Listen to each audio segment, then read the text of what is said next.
Hello. How are you today? I'm good. I'm really excited to play later. Oh, really? Okay, I'm really excited for your set as well. Okay, how was your trip here from Singapore? Actually, it's quite fast. About less than an hour, like from Singapore to KL and to the airport. But the journey from the airport to here was quite long. I see. Okay. Moving on, because you are a producer, I'm pretty sure you have you idolize somebody. So who's your producer that you idolize? Actually, there's a few at the moment, but mainly it's like atmospheres. I really like his euphoric style kind of tracks and the tweakers. I think their tracks are really special. Like they are able to pull off like funny tracks and make it sound nice too. Like vodka. Okay. So I heard there's a lot in store for you for next year. Could you tell us some? Okay, for next year I actually have a few releases coming out. A few releases with Scan Tracks or their sub-label X-Bone, and another label that is started by Q Dance.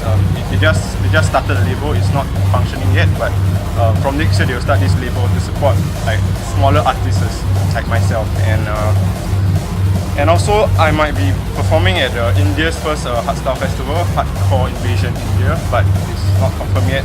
I'll let you all know through my socials.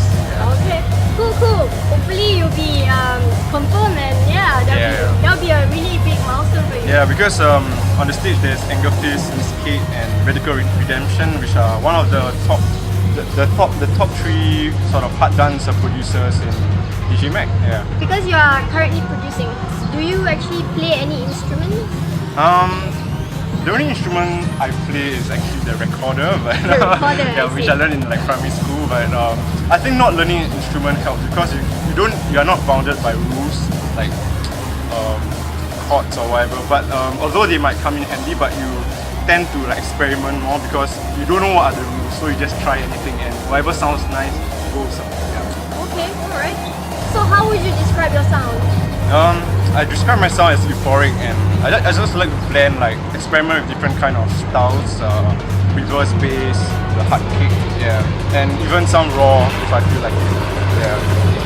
Alright, so we noticed that yesterday you just did your first episode of a radio show called Spline Adventure Asia. Yeah. Tell us about that. Actually, the reason for me doing this show is really to add a new dimension into the hardstyle scene in Asia, because right now I think there's a show for every other genre of music in Asia except for hardstyle, and sort of to bind the hardstyle fans together, because what I realized is hardstyle fans all around Asia is quite like they have their own small groups, but they are not sort of united as in the scene in South America or in Europe or even in Australia. So it's quite like segregated right now. So what I'm trying to do is trying to like get them to tune into my show, and everyone can listen to hardstyle together, and maybe something for everyone to look forward to every month. Yeah. I see. Is this like a once a month? Or? Yeah, it's a once a month show on Real Hardstyle Radio. So your song Live for the Weekend was aired by DJ Isaac. Yeah, man. Yeah, and that is actually another milestone for you as well. How do you feel about that? Actually, I'm really proud to be like the first hardstyle producer from Asia to be featured by any of these big guys like Isaac or MC Villain. So I'm really proud that I have made it that far without knowing how to play any instruments. Yeah, that's really remarkable. So do you have any word of advice for other DJs like yourself? Okay, actually my word of advice for new producers or DJs, if they want to produce hardstyle especially, is really to invest in good sound equipment, because hardstyle is a really technically challenging genre compared to other genres like big room or mainstream EDM, because you really need to hear what's going on in the sound, and only with like a proper sound system then you can really analyze what's going on in your sound, and therefore you can correct whatever mistakes. If not, because I've been receiving so many demos from people who obviously I can tell are producing using headphones or earphones only, so that will not get you very far. To turn deaf maybe tomorrow, what would be your last track you want to listen to? If I were to turn deaf tomorrow, I don't know, let me think for a bit. Mine Maybe probably not a hardstyle track actually. Oh, it's not a hardstyle track? Oh, that's very surprising. Maybe some classical piece. Classical like to maybe to close like slowly, sort of smoothen my death. Transit into my deafness, Okay. Yeah.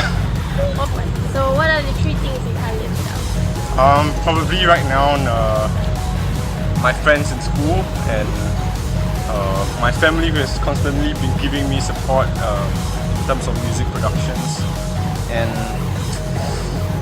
probably